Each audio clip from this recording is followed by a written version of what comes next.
Thanks very much, Pat. Hi, good evening, everybody. For those of you who don't know me, my name's Richard Kennedy, and welcome to Fred the Shed, or my workshop, as I like to call it. I just want to start off probably just running through a few of the basics of background things, a bit of a bio and things like that, and then we'll get onto the workshop. And then after that, I will take you across to the gallery.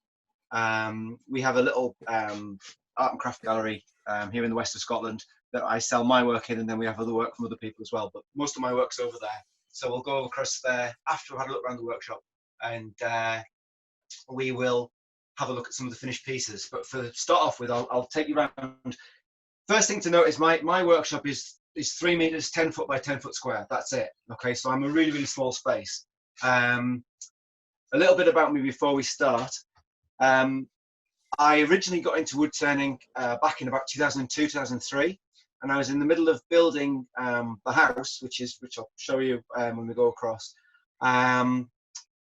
We started it off as a holiday home for my parents, and I kind of realised that I wanted to be in the west of Scotland, and this was a nice place to be, and so I've pretty much moved up here now, full time. I run the gallery here for about the last 12 years, and I started off wood turning actually pretty much by accident. I wanted to do furniture making to start off with, and I went down into Yorkshire because I'm originally from Durham in the northeast of England. I went into Yorkshire where there's a lot of wood furniture making businesses, and I realised very quickly that I was actually too old to do an apprenticeship because I was about 24, 25, and they wouldn't have me. So then I looked at going to Leeds College of Art and Design to do furniture making there, and realised very quickly that I couldn't afford to do that. And so I went just out of interest to Glasgow, to the SEC in Glasgow, to a woodworking show, the Scottish Woodworking Show, which now sadly doesn't happen anymore. And I bumped into a guy.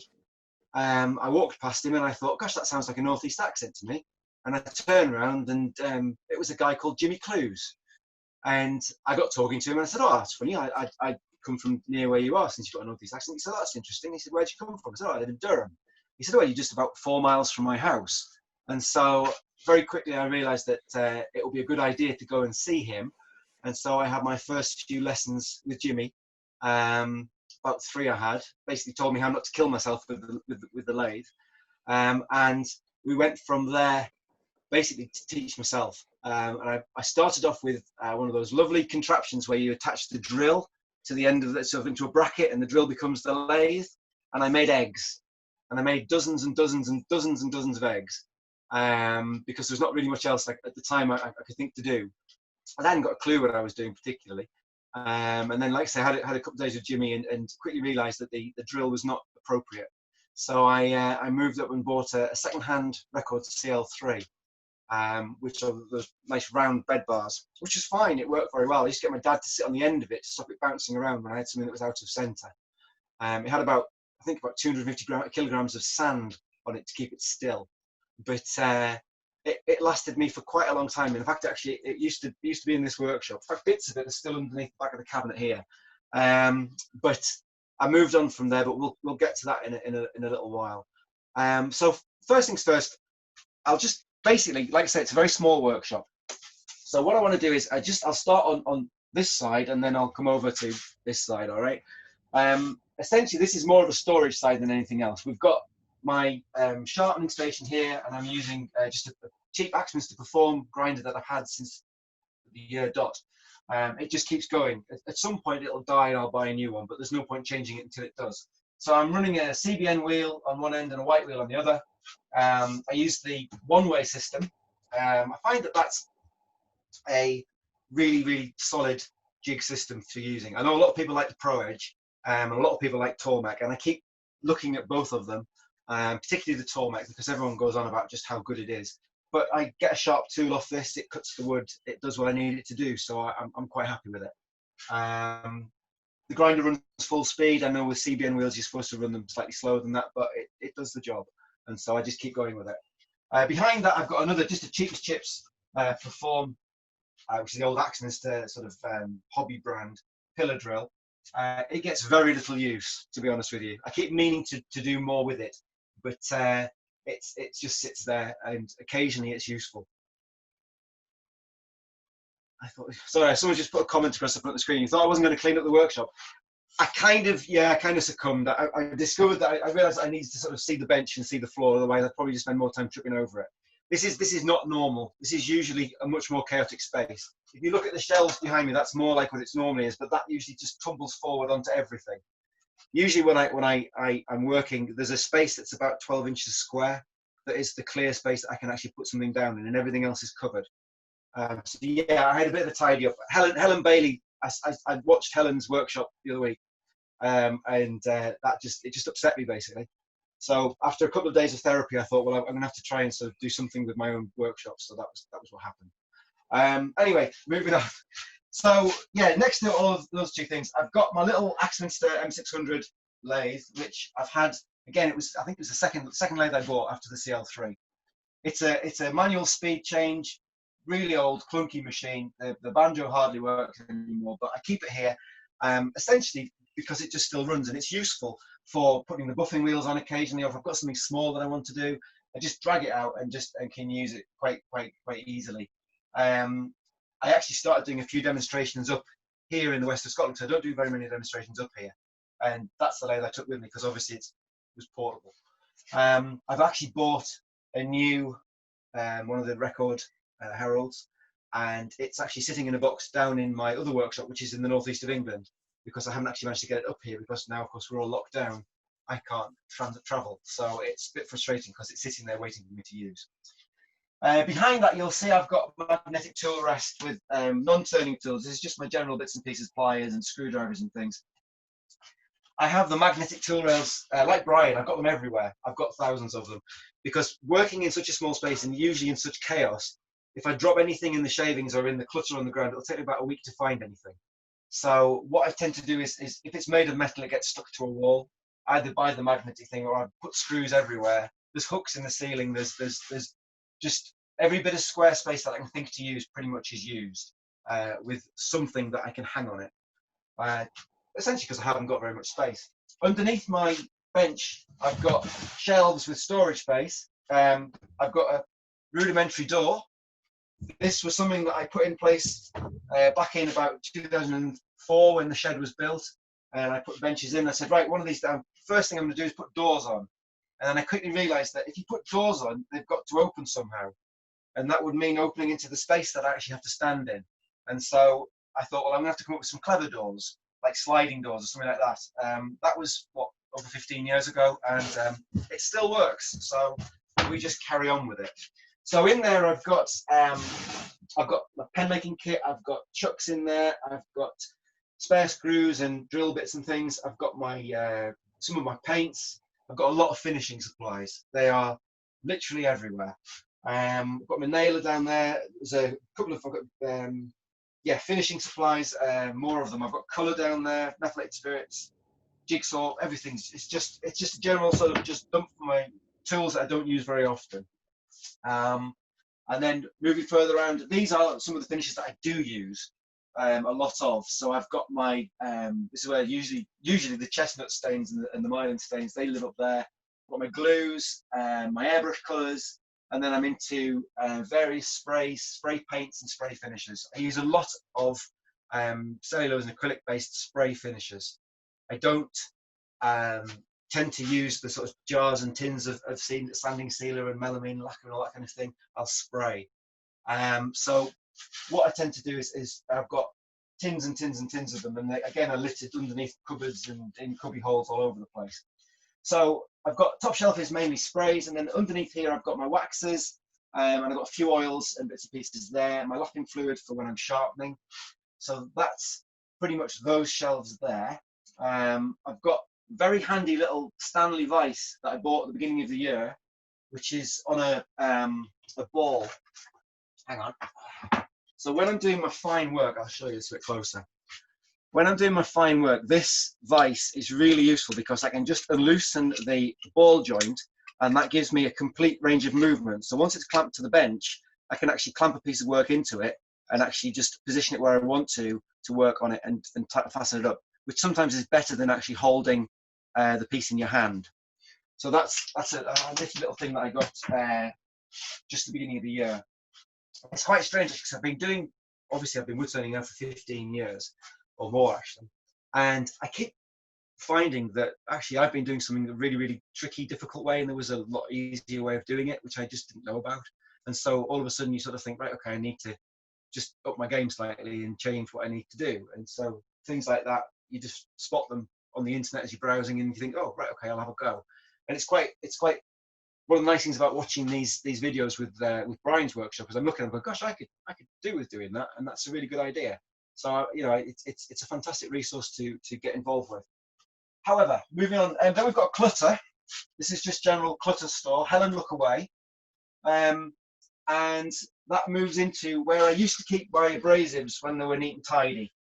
That's kind of gone the journey, and it's now just a general depository of used bits of abrasive that I don't throw away because you never know when you might need them. You have to bear in mind that I'm in a little hamlet called Kilberry, and it is, well, it's 20 miles to the nearest town, but there isn't really much in the way of wood turning supplies there. The nearest place for me is Ayr, which if you look on the map doesn't look that far, but there's a lot of water between me and it. So yeah, I do a lot of mail order, and mail order is great, but up here again, because we're so far away from everything, it takes days, weeks to get stuff, and so you basically don't throw anything away. So I've got little scraps of bits of wood and the ends of things that I've turned off things. I mean, here, for example, is that's the nub that I used on the end of something there, and I've just used it as a standing pad. So I stuck some sandpaper to it to make a standing pad, because you don't have access to these types of things. You just got to make things. The other day, I was doing some hollowing, and I realized that my hollowing tools that I've got here couldn't reach the area inside the hollow form that I wanted to get to. So I got a bit of square steel, box steel, and I made a hollowing tool, because you've got to. It's the only way that you can survive up here is to be a little bit resourceful. So yeah, so I've got my bits of abrasives there. The other thing that's worth pointing out at this second in time is that this is basically half my workshop. I have the rest of it is in about 5 boxes in a house in the northeast of England, where again I was expecting to be reunited with it in the end of January, and the lockdown came and it never arrived. So I have a very sort of bare set of tools here. There's quite a lot of things that are missing, and I've been doing a bit of work the last couple of weeks where I've gone to the box and gone, oh, it's not here. And so that's one of the reasons why I've been having to make things. So normally my chucks would be sitting here, and as it stands, there's actually just a couple of them. I've got an old Nova chuck there, which I bought for my little Axminster lathe, which I find quite useful for little bits and bobs. I mainly use Axminster chucks. I like the range of jaws that they offer. There are some very good chucks on the market. I've just recently got a long way, and it's a beautiful, beautiful chuck. But I have pretty much every jaw that Axminster makes, and so I have about 3 or 4 different Axminster chucks. Not as many as a lot of people have, but I have enough. So at the minute I've got 2 of them here, and again that's been quite frustrating because the rest of my tools are way away. So now moving further round, I've got more magnetic tool rails, and I've got a basic supply of my wood turning tools. Now I've got a mixture of all different brands. I don't have any set brands. So I have Hamlet and Crown, Ashley Isles. I've got a couple of Doug Thompson turning tools from America, which are fantastic. I've got some Sorby tools. There's a whole range of them. I'm not affiliated or stuck with any one kind of turning tool. I like to try a big range of tools. Above that, I have what I call the shelf of doom. Let me just move you slightly closer. I'll just hold the camera. If I just come across here, up here, there is a load of pieces that I am halfway through, just beginning, looking at, wondering what to do. I put them down, I pick them up. They stay here, and I never throw them away, like I said. And I wait to see one day I'll have inspiration and be able to use them. So there's things up here that I intend to pierce. There's things up Richard, we're losing your sound. You're losing the sound. Yeah, is your hand over the speaker, maybe? Is that better? That's better, thank you. Hello? Yeah, perfect. Right, it's fine. I'll just go back across again. Sorry about that. No problem. So yeah, so my shelf is filled with part-made pieces, and occasionally they make their way back down onto my workbench. I find that I'll do maybe a couple of weeks work on them, and then I'll put them back again because it's just not working well, or they'll get finished, and that's always a good thing. So one that I've got at the moment is a piece here, which I've been working on for quite a number of years. It's been with me. I'm finally getting through to actually getting some work done with it, and so we've started a sort of a bit like Pat's. I don't know whether you've seen Pat's vase that he's put up today. He's been doing a lot of pyro work on that.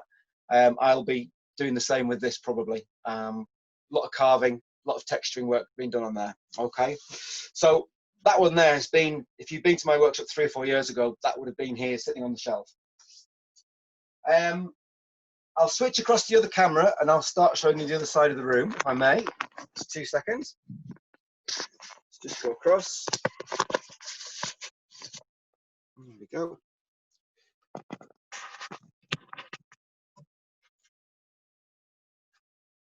Okay, is that okay? Yeah, that's okay, Richard. We can see your on screen. That's fine, right. Okay, so this is my workhorse. This is my Jet 3520B. If you're in America, it's exactly the same as the PM 3520B. It's the Powermatic lathe in white. It's actually, oddly enough, it's called Ginger. The shed's called Fred, it's called Ginger. Together they're supposed to make music. Don't know whether that happens or not, but we give it a whirl. I love this machine. I have to say, I think it's a fantastic lathe.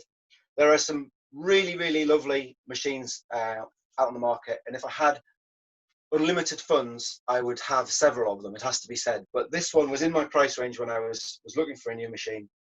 And actually, for the price, I think it's the best bang for your buck. It's got a fantastic capacity.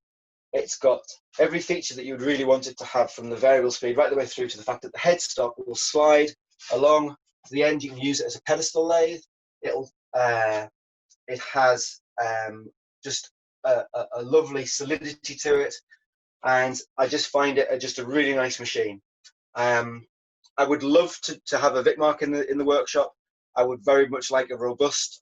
I've seen them, I've used them, and they are beautiful machines. But to be fair, everything I need to do and everything that I've done in the work that I finished, most of it's been done on this machine, and it's been fantastic. So I have no complaints about it at all. Like the lathe that we just saw before, it's got a remote stop and start, which you can position anywhere you like. One of the things that I've got added to it is I've got my camera system for my hollowing rig. So I've got a monster hollowing rig down here, which I have built my own camera system for. So it came originally with a laser, and then I saw Michael Gibson had a system where he used a car reversing camera, and so I thought that was a smart idea. So I went ahead and got one of those, and I fashioned it and made it work, and it makes a huge difference to my hollow turning, just from a point of speed. So it's nice to be able to take the guesswork out of the wall thickness, and it's also just nice to do them in a reasonable amount of time. And one of the things when you're working professionally as a wood turner is that you never have enough time. Everything is boiled down into the number of hours that it takes to make. And that sounds strange for someone who pierces for hours and hours and hours at a time, but if I can reduce any part of the process down in terms of how long it takes, then I'm all for it. There are still tools that I could buy. I mean, bowl savers and all that kind of thing would be really, really handy and really useful. But the systems that I've worked out for how I like to work now with the hollowing rig and things is fantastic. So I will make the smallest hollow forms and still use the hollowing rig. I can do them by hand, and if I'm demonstrating at shows and things, then I won't bother to bring it. But I just like using it. It takes all the strain away from my body. And set up on this machine, it's a dream to use. Behind that, I've got a tiny little microclean air filter, my shed is so small that I have no roof space, so I can't really hang an extractor from the ceiling because I just whack my head off it all the time. So I have a little benchtop model which sits behind the lathe and obviously just is there to direct any dust that escapes the dust extractor, which is here. That's connected down to a 4-inch tube which goes into a cam vac which is underneath the lathe. Again, it's a tiny little, it has to be a very small vacuum because I've got a very small space. I don't have space for things like a compressor. I've been wanting one for years so that I could run an NSK Presto handpiece for my piercing, but I can't do that. I can't fit it in the space. So I have a small extractor under there, which is my point of source extraction. So I run with point of source extraction. I've got my ambient air, which is there. I've got another ambient air filter behind it, which is on my desk for when I'm doing the piercing. And then I've got a myriad of different dust masks. So I've got vapor masks for spray painting. I've got your usual ellipse mask, sorry, that one there, which is a good mask for just general sort of keeping the dust out of your lungs. Behind me on the wall over there, hanging up, is a Trend air shield. All of these, basically in a small space like this, it gets filled with dust very, very quickly. And so you have to wear a mask pretty much all the time. It doesn't matter whether you're actually just standing in it, it raises the dust. I can taste it now. If I don't have air, what do I use for piercing? I'll get onto that. So that's my air extraction. Next to that is my airbrush system, and I have to thank Andrew Hall for this. I went on a course with him last April, and he did an introduction to airbrushing. I think it was the first course on airbrushing that he'd done, and it was just great because I'd had the airbrush. Well, I'd had an airbrush for about 4 years, and I'd never had the confidence to actually try and use it. I was concerned that I was going to just clog it up and destroy it. And I went on the course, and it just opened my eyes on what you could do with the colours. I would say to anybody that if you were sort of a little bit dubious or a little bit nervous about using a tool, if you can find someone that's doing a course on it, go and do it, because a course will just save you hours and hours of frustration. It will save you hours and hours of trouble. It is worth every penny because you move on in the space of a day more than it would take you weeks to do. So I started with a basic set of airbrushes. I quickly, when I finished the course, I came out and I bought this lovely little carousel with all these different coloured brushes on. Needless to say, the colours don't necessarily correspond to the colours that are actually inside the little pots, but we don't worry about that. That's connected up to a little micro compressor here, which runs the airbrush, and I use this. Oh, I can't tell you how often. I mean, I'm just working on this little cherry hollow form on the lathe at the minute, and the inside of it I've sprayed using the airbrush. I would normally have used spray paint, and I tried to get the spray paint nozzle inside and got spray paint everywhere, but the airbrush, it just makes it so much easier to use. So that's a constant companion with me. Next to that, I've got my light. I don't know, you just see the edge of it there. It's got a magnifier in it. I use that when I'm doing my final finishing, just to make sure that I've got rid of every scratch, because the finishing on work is just so important. So the more time you spend making sure you've got rid of all the tool marks, all of the marks from sanding, the better, because at the end of the day, your finished piece will sing if it's actually beautifully, if it's properly made. Moving further on again, we move around into the sort of the hub of where I live. This space here is where I spend about 80% of my time. I'm going to move the camera again for you. I'll move it a bit closer, so you can see this a little bit more clearly. Just 2 seconds. Just come across. I'll go back into this one. Now then, if I just bend this, I'll just go above it. Like, there we go. So this is my carving, piercing, pyrography station, if you like. It's got a nice view out of the window. I have a nice bird feeder there, which I spend a lot of time looking at when I should be actually working, but we don't go into that. So I have the Razor dust extractor, which I have to say is a phenomenal machine. You switch that on, start piercing, and you see the dust just being sucked into it. It's fantastic. On the back of that, I've got a charcoal filter, so not only does it take the dust from when I'm piercing, but also when I'm burning. So you get the smoke goes through and it gets purified through a charcoal filter.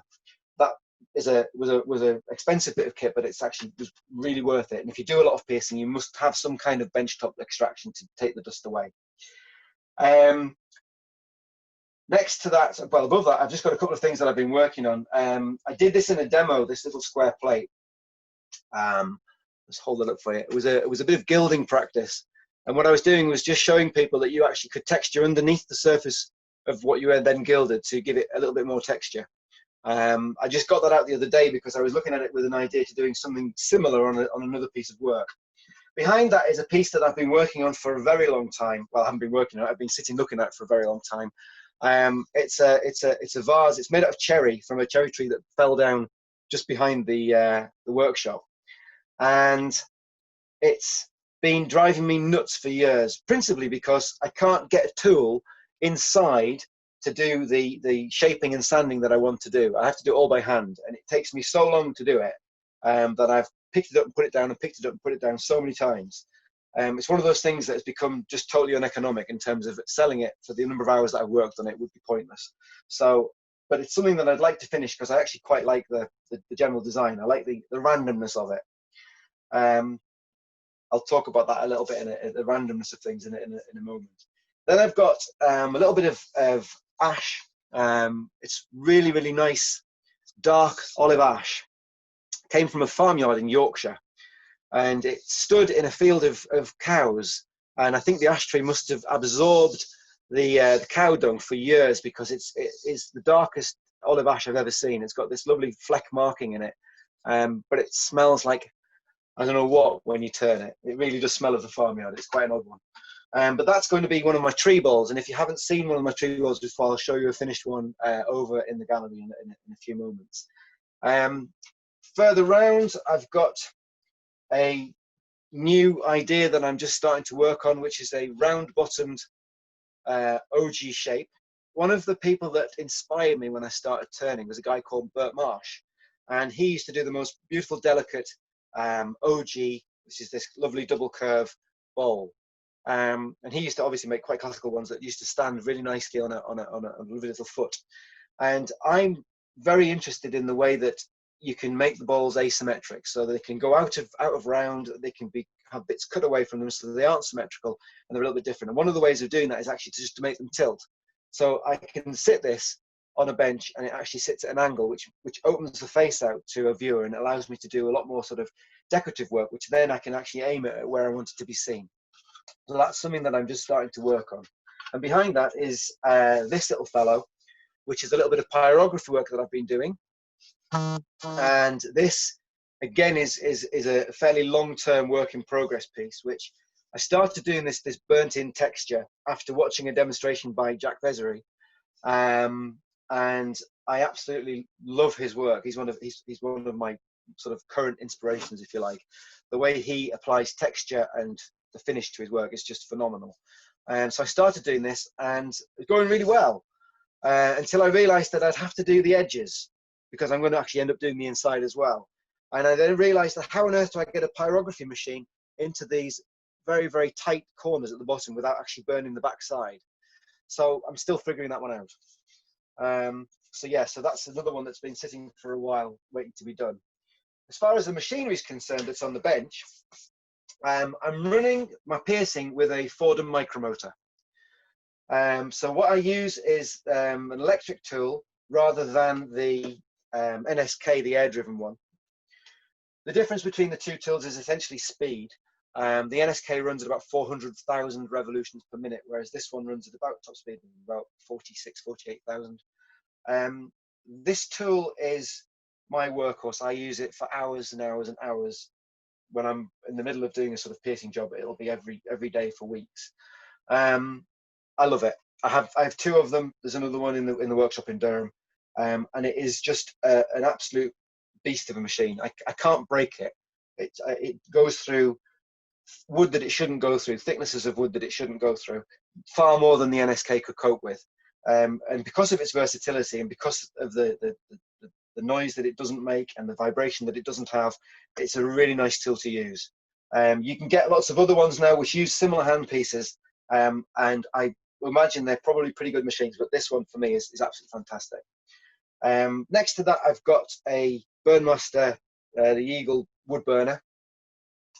I bought this again after watching Jack Vesery, because this was a machine he was using at the time. And it's a fantastic burner. It's a really, really powerful hot machine. But I find that I go back to my old Peter Child machine more often than not. And again, it's not here. My Peter Child machine is back down in the workshop in Durham, and I'm missing it. I find that the hand pieces on this are not as comfortable to use as the Peter Child, and it's just a personal thing. These get much hotter than the Peter Child do, but the difference between the two is this is a much more powerful, hotter machine. So I can do much more kind of carving work with the tips, rather than the sort of lighter duty Peter Child, which is now, I think it's made by Sorby. Behind that, I've got a Fordham SR unit, which everyone in America who does any kind of carving will recognize. I think it's a 6 horsepower flexible shaft machine.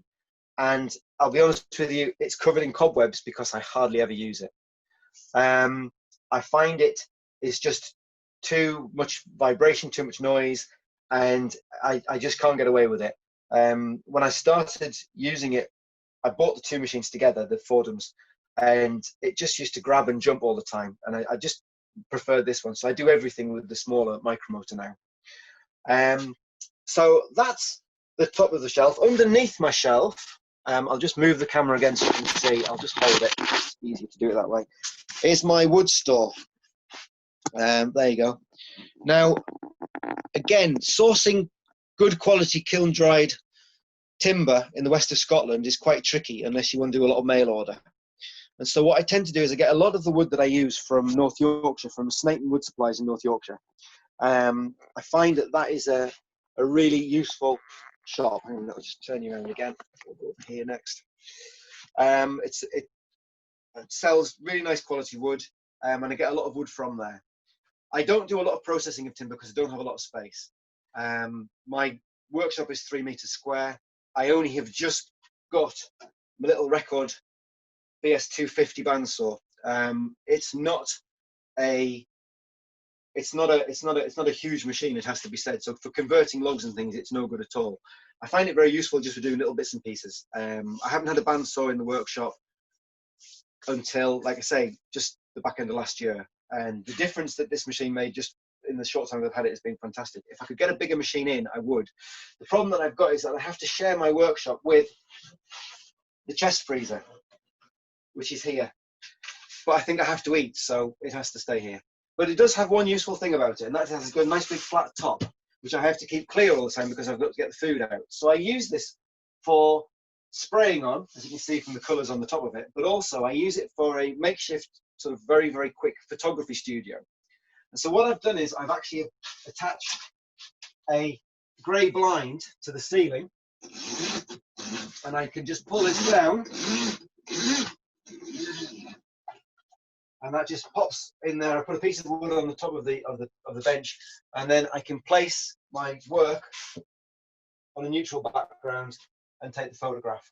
Okay, I use the light that I use over the grinder, bring that over, and that can give me a little bit of ambient light, and I get a photography studio. So if I'm wanting to take a quick sort of studio-esque photograph, not a proper one, I do it on this plain grey background.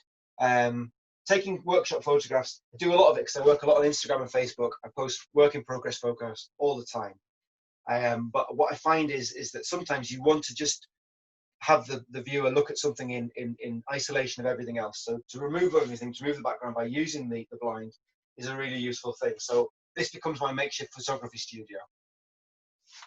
So that essentially is everything that I have in my workshop.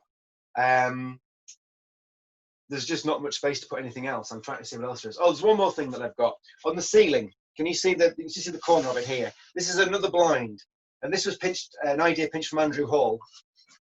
And this one simply just comes down and stops the shavings going all over the shelf. That's the plan. Doesn't always get used, it has to be said. But when I'm making a batch of something like the candlesticks or something like that, I will bring that down, and it keeps a lot of the detritus off the shelves. So that's my workshop. Now, I've planned. My idea is now to move across and have a look at the gallery and have a look at some finished work. Pat, do you have questions for the workshop that I might need to be in the workshop to answer? Yes, I can please. answer them now if you want me to. Yes, please, Richard. A good idea to stay there. You're using magnets there for holding up the tools. How about the magnetizing of the tools? Is it an issue? No. I never really understand why everyone makes a fuss about it. Yeah, you on the tool rest you can feel it just very, very lightly click. But I'm a big, strong lad, and I just ignore that. It doesn't bother me.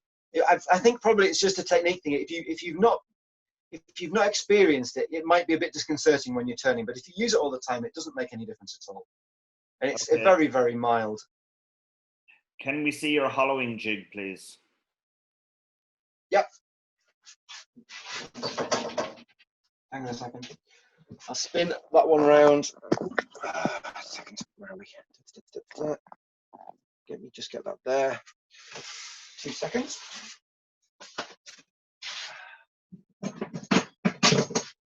Just ignore the sort of banging. That's just that's normal. So that's my jig. Your face shield is blocking the view there, Richard. I think it's a face shield in the corner. There you go. How's that? Thank you. Perfect. There we go. Right. So essentially, it's an articulated arm, exactly the same as the Simon Hope one. This one was I think was one of the original designs. I got it from America a long time ago, and basically, if I just plug it in, there we go. So get all the wires out of the way of the thing. Switch the monitor on. Is that the Monster brand, Richard? Pardon? The Monster brand, yeah, that's right. Okay. Just go into the battery. Right, so I'll just find a little space for you to sit, and then you can see what's going on. So is that all right for you? Yeah. So over here we've got the articulated arm, and above that what I've done is I've fastened a reversing camera from a car. Okay, so this is the thing you'd normally find in the bumper, the back bumper of a car. And the wiring takes it through to the monitor that's here. I'll move this for you so you can see this.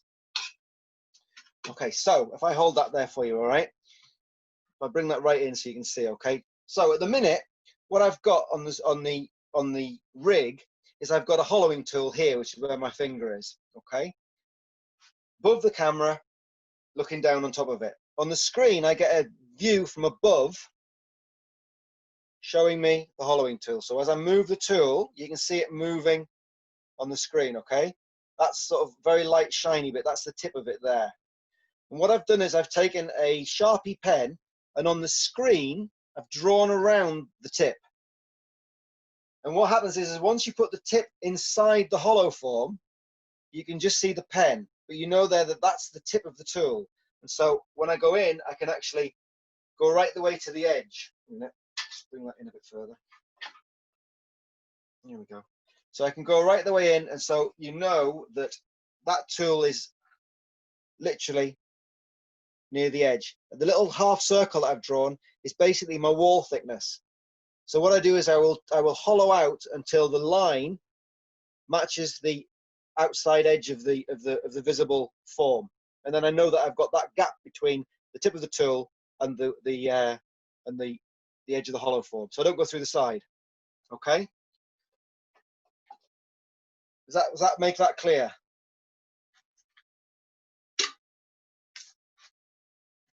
Okay, Richard. Yeah, that's fine. Thank you. No Does the bench extractor airflow affect your pyrography pen heat? The Burnmaster over here, no, because the airflow is going in, and the extract comes out of the side there. It hits my piece of Perspex here. Again, the Perspex is here to try and stop the shavings from the lathe from going over my carving bench, and it directs the airflow away round there. Okay, so I don't get any airflow over. There's no airflow over the actual working area. That keeps nice and still. So there's no problem with it at all. Okay. Do you wear additional PPE when you're pyro and carving? Yes. Yes. If I'm doing PP, if I'm doing the piercing, or I'm doing burning, what I'll tend to use is actually quite often use the vapor mask. It's a higher filtration than the ellipse mask.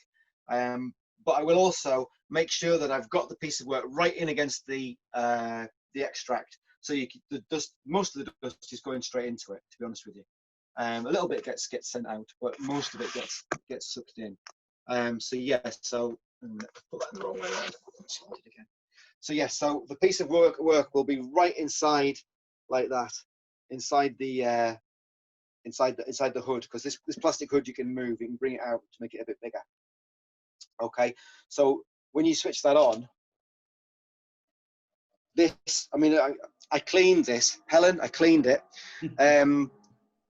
It's usually sort of dust colored, it's not normally green. I was quite surprised it was green actually, but that is a really powerful suction. So it actually, you can see the dust going straight into it. If I could find some dust, I'd show you, but I don't suppose you'll be able to see it, to be honest with you. But there is no dust in my workshop now because I cleaned it. Honest. Anything else? No, that's it, Richard, on that end. So people are just, we were talking there about, again, compact areas, about storing tools, and people were giving suggestions to each other there in the chat room. So if you Fantastic. want to move. I'll have a look at them later. Sorry? I'll have a look, I might learn something. Yeah, and just when you're moving across to the gallery, anyone that's not familiar with this Zoom, if you go down to the end of the chat box, there's 3 little dots in a square on the right-hand side. If you click on that, you get an option to save the chat. So if you want to read back on any of the hints, tips, or links, it will just save into the documents in your computer. So if you click on that, you can just save the chat at the end of the meeting, and all of the, as I say, the hints, tips, and questions or whatever are all there. Okay? Thank you. So I'm really pleased that our signal is staying up with Richard, because as he says, he does live in a very rural, a beautiful area, but a rural area. So his gallery exceedingly rural. His gallery right. is over just whilst right. I'm walking through, Andrew asked me to show you the garden. Andrew came up and stayed. We have a holiday cottage here, which is that red roof just over there. And Andrew came and stayed here last year. Was due to come this year, but sadly, with everything that's going on, can't come. But he said that I had to show you the garden because it's looking quite nice. I didn't cut the grass today because it's chucked it down with rain. But I spend a lot of time doing the garden. It's the other thing that I like doing. But this here is the house that I built. So my father and I built this house, and the lights on there is the gallery. So just come across through the patio and we'll go in. So this is open to the public. People can come in here. And there we go.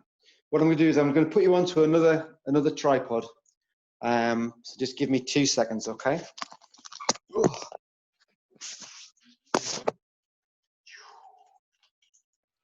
There's lots of people talking about compressors for NSKs. There's a couple of links gone up there for compressors that are sold in the UK. But again, if you look online, but if anybody is buying an NSK to do Richard's work, be very careful. You need a high output. I think it's 3 cubic feet per minute. And so a small compressor won't suffice. Just check that out. Oh, hello. Nothing there.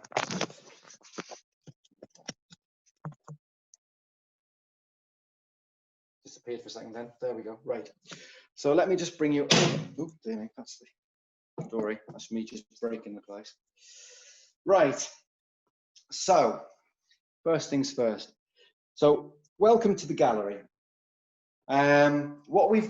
What I do here is, like I say, I have a space that is open to the public, and it allows me to display my work and also the work of other local artists to some extent. Don't have a huge amount of work. It's a very small space. I mean, the actual display space is only 5 meters by 3, so it's not a great deal bigger than my workshop. But it allows me to put some work into a setting which is much more professional looking than the actual workshop itself, because I recognise that I have a chaotic way of working. So it's much nicer to be able to display work sort of properly. At the end of the day, I'm very, very interested in how work is displayed. When I first started looking at wood turning, it struck me that at craft fairs and everything else, there was an awful lot of people were putting too much stuff out. It was always cluttered. There was just everything's on top of everything else. And I recognise the fact that to some extent, to make your wood turning stand out, you've got to set it apart from other things. You've got to give it some space so that it can breathe. And so having the space here where I can actually show my own work the way I want to show it makes a big difference to me. And it also, it's something that I'm just quite passionate about. So we've got about 8 cabinets in here. I'll just spin the camera around. My lights have gone off in these cabinets here. If you bear with me 2 seconds, I shall actually put them back on again. I'll set the camera focus again. And what I've got is basically 2 halves of the gallery. So in this half of the gallery here, just 2 seconds, put this back on. They've gone off on a timer. There we go. So these 3 cabinets, so basically when you've got a gallery and you're trying to sell to make a living, you realise very quickly that you can't just sell the absolute top end work that you make. The pierce pieces are very expensive because they take me a lot of time. And so as a result of which, you'll get people coming in, they'll love them, but obviously they haven't got the money to buy them, they don't want to buy them, it's fair enough.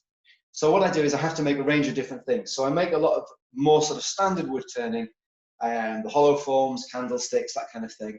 And that makes this half of the gallery. So here we've got a selection of pieces of, let's move you around a little bit. So we've got some hollow forms with some finials on, some coloured ones, a little bit of pieces with carving. I'll just pick this one out and just show you this. So we've got a little bit of carving there. We've textured the interior and we've done some bronze work in there just to give it a little bit of texture and colour. So that's a little sort of sculptural type of object that we've got. I've got some ash hollow forms and I've actually done an off-center circle and done some work burning it and then adding the embellishing wax on the top.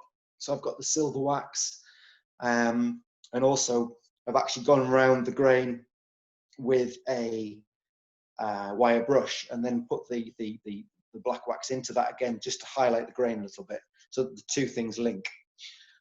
So we've got pieces like that, and they range sort of in price from sort of very affordable up to sort of maybe 150, 200 pounds, something like that. Move around again a little bit further, and you start to see there is an Osselnik candlestick. So the great Ruud Osselnik. Pat was talking on Sunday in his demo, if you were there, and he was talking about the fact that people take famous turners' work and they don't credit the owner. Well, the original designer of these candlesticks was a guy called Ruud Osselnik, and everybody who's a wood turner will know this. But I just call them Osselnik candlesticks because he designed it, and well, it's been much copied, it has to be said, but I love the design. I think it's just so simple, and it actually really represents a lot of what I do because I'm very interested in very clean, simple shapes. So all of the work that's in here will have a very simple shape. There's not too many beads and coves. I don't do a lot of spindle work at all, but I don't put beads on the outsides of bowls. I don't do a lot of that kind of detail. I'll texture everything. I'll put a lot of sort of embellishment onto it, but the line of the actual outside of the piece will remain very simple. So take the bowl here, for example. So that one there, you've got a very simple parabola curve, okay? On the top of it, I've decorated the rim, and this was the one inspired by Jack Vesery, and it's got his, I would call it his signature basket pyrography pattern, and then I've used acrylic paints to actually build up the texture. I'm not sure whether the camera will actually show you the depth of different colors that's in there, but it looks like it's just blue, but it's got, oh, I wouldn't like to say countless colors in there because it's built up by putting layers and layers and layers of paint onto the surface, okay? This one down here, this is something that I've been working on this year, and this is a new kind of piercing that I've been doing, and it's actually in a thick bowl. I can't really show you this particularly well on the camera the way that it is, but actually it's pierced right through almost to the inside edge. I've left the inside solid, but actually the light comes through all the little holes because they all connect inside. And then this has got a myriad, again, of different colors on the outside. It's got some embellishing wax on it. And it's one of those pieces that I actually made it for a laugh, really. I was just messing around and sort of thought, well, what happens if I just poke the cutter in and then wiggle it a bit? And it joined a couple of the holes that I'd already drilled in it. And from that, I just looked at it and went, that's got some promise. So I did the whole piece. And actually, I have to say, it's one of the favorite things I've done in probably the last 2 or 3 years. So expect to see more of that from me. Moving further around again, and you'll start probably to recognize some of the things that have been done in the demonstrations that I've done. So this is a little hollow form that I've done the texturing around the band of. And if anyone was watching me at Harrogate, you'll have seen me making something very similar to this. In fact, I think this might be the finial that I did. Finials get recycled if they pass muster. So that's just a little hollow form with a nice bit of decorated texturing around the outside of it. Above that, on the top here, just bring this down, I've got a classic Chinese ginger jar. And this is part of another new series that I'm working on. It's called the Draco series, after the dragon. So this is after the Chinese dragon. And this design that's in the surface here is stippled into the wood after the piece has been painted. And it just gives this beautiful, very, very fine texture, which I really like. And there's some more pieces which I'll show you in a bit on the other side of the gallery here. Another one that I've got, which is on the bottom, I'll show you this one quickly, just a coloured piece. This was the one I posted on social media a couple of weeks ago, and it was done as a response to a local arts network that gave me their Instagram feed for a week to run with. And on the last day, I was thinking I'm going to have to do something with some colour, and so I made this little hollow form and coloured it. And it's based on the colours of the spring leaves of the trees that are around the village where I live. So we have copper beeches, which is where the reds and oranges came from, and we've got the beech trees themselves, which have beautiful lime green leaves. So that's one of those there. So then we move a little bit further around. And what I'm going to actually do is I'm going to put, I've got a little display space here set up. And what I'm going to do is I'm just going to switch the light on. And I'll get the pieces out and put them on here because you can see them more clearly if I move the camera right up. Okay, so just bear with me for a second while I just get this in and just, there we go. I can't zoom in, so I'll just have to just bring the camera in as close as I can get it. Here we go. So let's start off with a tree. So everybody knows that I do a lot of piercing. So this, there we go. Richard, that overhead light is possibly blown out, that image. I don't know how it is for other people. It's blown out on mine. Yeah, that's better for me. Anyone else? Yep, that's good, Pat. Yep. Okay, Richard, that's fine. Is that okay? That's all right. It's no problem. That's great. I just need you to. I can't see what you see, so that's fine. Right. So this is what I would call a warden tree piece, and this idea of the warden tree is a local myth and folklore which goes back to the Viking times. And the story goes that when a chief was killed in battle, the body would be put into one of the burial cairns with the rocks on top, the big mounds, and a tree would be planted on the top of it. And that tree was there to ward off evil spirits. And every year they'd have a festival where they would pour ale and beer on the roots of the tree to honor the gods and to protect the deceased chief inside the tomb. And so living here, it's a quite a powerful story. And I've been making the trees for a while, and I realized that actually they needed to be on a base. And so this base is actually a piece of the local rock. It's called schist. Careful how you say that. And it's a beautiful brown rock, which just goes with the color of the wood that I use perfectly. And I use these as the plinth for the pieces, and they become the burial mound or representation of the cairn with the tree on top. And so it's links the piece a little bit to the local history. And I quite like the way that that works. So what I've done is I've used the micromotor that I showed you in the workshop to do the piercing, but I've actually set that back a little bit from the actual detail of the branches. So the branches stand proud of that. And the other thing that I've done is I've actually textured the surface where I've pierced so as to give an undulating effect. So that the thinner where the wood is thin, more light will get through. So it's a bit like looking at an actual canopy of leaves on a tree. So it's trying to make it a little bit more realistic, but it's trying to give a little bit more detail and a little bit more finish to the surface of the wood. Like I said to you before, it's all about the finish. The better the finish, the better the piece, in my opinion. So I'll move that one now, and I'll go and get another one. Just put it back in this little shelf. There we go. And I'll get you. So here is one of my, what I call annotator pieces. That appears to be blown out completely, Richard. Can you just turn that light a little bit more, please? There you go. Very good. How's that? That's okay. Fine. Much better, yeah. So this is a piece of lime, which I have painted with a white paint. There's actually a funny story about that, which I'll tell you in a second. And again, it's pierced with the micromotor. I was on holiday in southern Spain about, well, it must be 11, 12 years ago. And we went to a place called Cordoba in southern Spain. And there is an old Moorish, what was a mosque. And in the middle of this mosque, the Christians took it over. And it was apparently a very amicable sort of takeover that they did.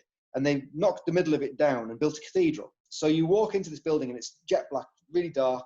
And it's all these lovely sort of Moorish arches, which are represented by these horseshoe shapes that I've got here with a pattern around the outside of it. And you walk through and then all of a sudden it sort of starts to lighten and lighten. And you suddenly walk into the middle of this beautiful Gothic cathedral. And it's the weirdest place, it really is, because you've got the two cultures, just they work together, they go on very well. But the Moorish design is what got me. And I just loved the idea of the pattern work around the horseshoe arches. And I came back home and this one, well, the first one of these pieces, which I think is not unlike the one that we used for the advert for the meat turner thing that you were using the other day, I think it was that one with 3 big horseshoes out of it. This is a slight refinement of that, and I've actually used 6 horseshoes, and I've added these circles in just to give it a little bit of extra complexity for me. These are the pieces that have actually sort of really got me well known. And one of the things I like about them particularly is the way that they cast a shadow. Unfortunately, when I'm in the gallery here, we have windows on all 3 sides, and so it's very difficult to get this to work unless, like now, I get the light fading outside and then get a light above it so I can get this lovely shadow effect. But the shadow is, to me, half the piece. And so when I say to anyone who buys one of these, you must display it like this so that you actually get the benefit of the shadow. The wood itself is like I say, it's turned to about 1.5 millimeters thick right the way through. And to do that with the shape, if I just tip it up for you, so can you see the shape of it a little bit better there? This beautiful classic ogee, which again was Bert Marsh inspired. He just did the most beautiful work. His shapes were fantastic. And again, it's a simple line. There's a lot of texture, there's a lot of complexity in there, but it's the simple line that I'm bothered about. So I'll just take that one out of the way.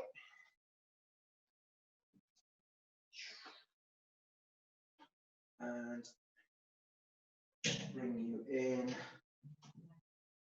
Richard's website is in the comments for anybody that's interested. It's www.boldgallery.com, and you'll see all of his pictures there.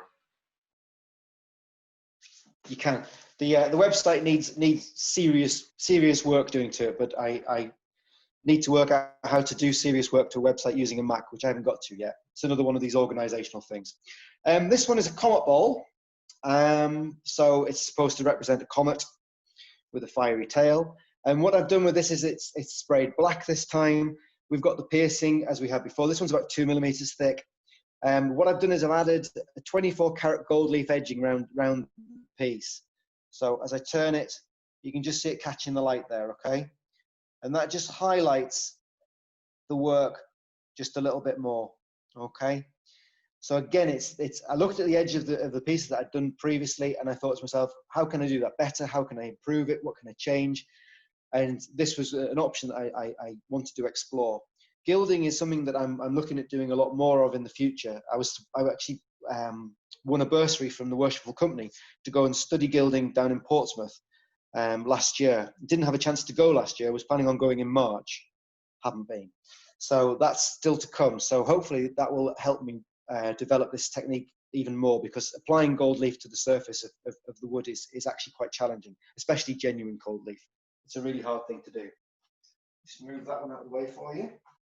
Actually, I'll show you one that actually didn't work too well. So that will be this little fellow here. A minute, just get you lined up. So that one there, let's bring it a little bit closer. This one I actually decided to gild the entire area that I pierced. Okay, just so you can see it catching the light there. And the problem with this is, and this is why I got in touch with the school, the gilding school that I want to go to do the course, was that I'm struggling to get the gilding applied to the surface of the pierced area without it blocking the holes. So if you hold it up against the light, you can see that some of the holes are actually blocked. And I could go around again and try and poke that out with the piercing tool, but of course then you risk removing some of the other gild that's already there that you want to keep. And so I was assured by the guy that I spoke to that he could actually come up with a better system, but I'm waiting to see, to be honest with you. So that's something again that I'd like to work on. But what the other thing that I've done there is this area here is actually textured. I've actually scooped into it again to let more light through the thin areas, less light through the thick areas, just to give it more of a finished appearance. And I think it contrasts really nicely with the elm interior. So that's that one there. We all right for time, Pat? Yeah, you're okay. You still have one or two people here. You're okay. That's okay then. Give you another one. Just show you. Just moving away from the slightly different type of piercing. This one here. Can you see there? Again, you can see my hand through the back of it there. This is a little bit more, I'm moving more into a more organic sort of approach to my work. And by that, what I mean is whereas with the pieces that I've shown you already, the anatiers, the white one, there's a very geometric sort of look to the piercing. This one, I'm looking more at nature at the minute, and I'm really interested in how nature decays and how you have a sort of a beauty of imperfection. The Japanese call it wabi-sabi. And one of the things that I'm looking at is this was done principally with a combination of texturing tools and pyrography. And so the pyrograph actually burnt its way through the surface of the piece, and it gives a sort of random erosion effect, which I really, really like. And so it's not a geometric pierced piece, but it's giving you just a slightly more organic feel to it. And because I'm working with wood, I think there's a link between the organicness of it and also having something which is not necessarily absolutely rigidly geometrically right. I like the idea of using nature as a starting point, because obviously we all work with trees. So it's at the minute I've been having a bit of fun on Facebook with posting sort of interesting leaves. And one of the reasons for doing that, actually the serious side of it, is I'm looking at the texture of the leaves, the surface, the very, very close surface, the macro photography level of the surface of the leaf, because it's fascinating and it gives you such inspiration for moving forwards with other pieces.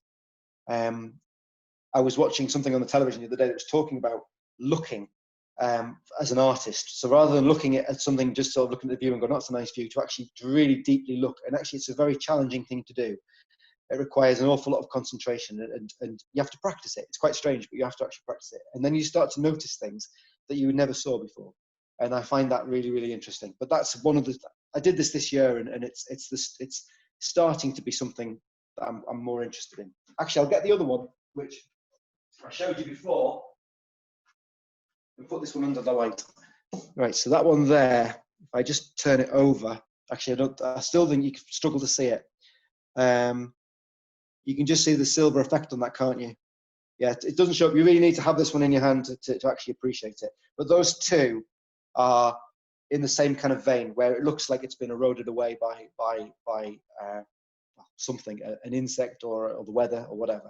And it's interesting work as far as I'm concerned. So the last one I'll show you is another tree. I'll go back to the trees and I'll just show you the bowl on this one. So I showed you the one before which had the leaves, and that one I would call a summer tree. This one here is the winter tree. And this is a development on the style of trees that I was doing originally, which were more based on a very kind of stylized version of the tree. And having spent a little bit of time doing the piercing of the trees, I realized that I could actually do a winter one with a more organic style of branches. So again, this is something that I did this year, and it's trying to get a more realistic looking tree into the side of the bowl. I think it kind of works. However, is that okay for you? Does anyone have any questions? Anyone want to see anything else? There's a couple of questions, Richard. I'm going to combine a few questions here because they're all related. So it's what wood for the tree bowl, the best wood for piercing, wet wood or seasoned, and how you handle warping. So I think you could combine all those together, please.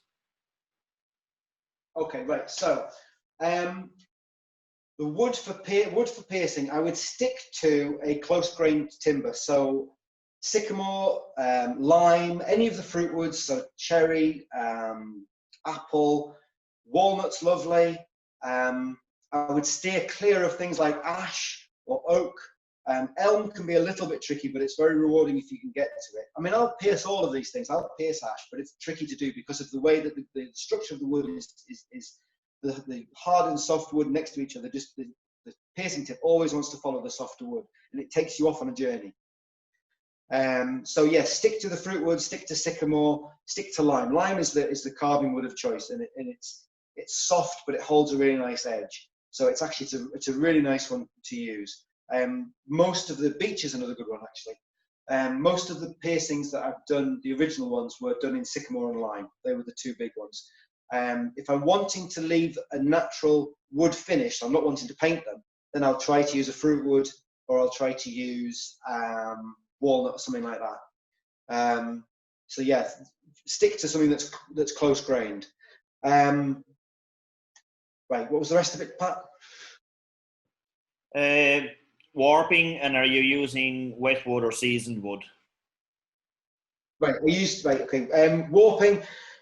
I have no problem with warping whatsoever, because at the end of the day, you're removing so much wood by piercing it and cutting bits of it away that you don't have a massive issue with it. You're exposing so many bits of end grain, so much of the tubes of the end grain, that the moisture is able to escape and be absorbed without doing too much trouble. What I find with the Alatea pieces, so the white one, is that sometimes the wings just in the weather just twist slightly.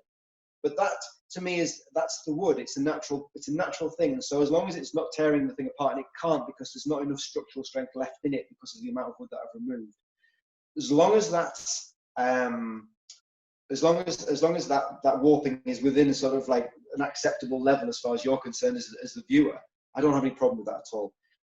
So I usually use seasoned wood, but you're always going to get a little bit of movement in that. The wet wood, you could use wet wood, but you'll just have it'll have a bigger effect, and it'll have to take a while to settle. What I tend to do as a tip, if you want to try this, is I'll turn the bowl.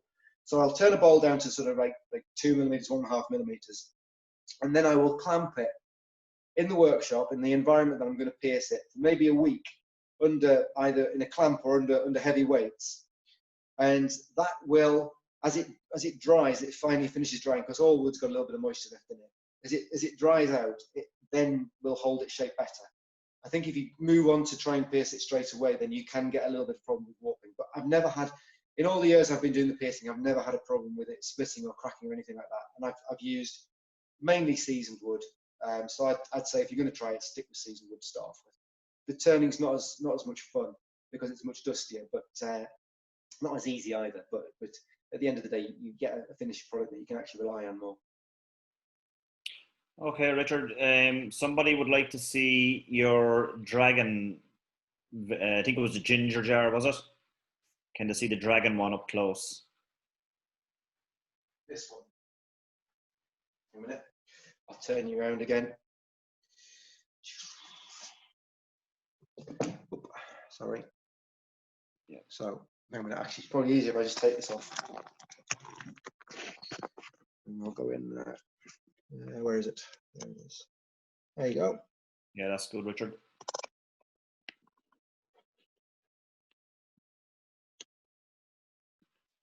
There you go. This is actually the prototype. This is the first one that I did. There we go. I also do, I'll just show you these ones as well. Oh, these are tiny little ones. And these are with purple. And as an addition to this, a second, I'll move it back a bit so it focuses. There we go. So these ones, the actual texturing that I've done, I've gone over it with a silver gilt wax. So there's actually silver in the holes. And that, there we go, they go all the way around. Okay.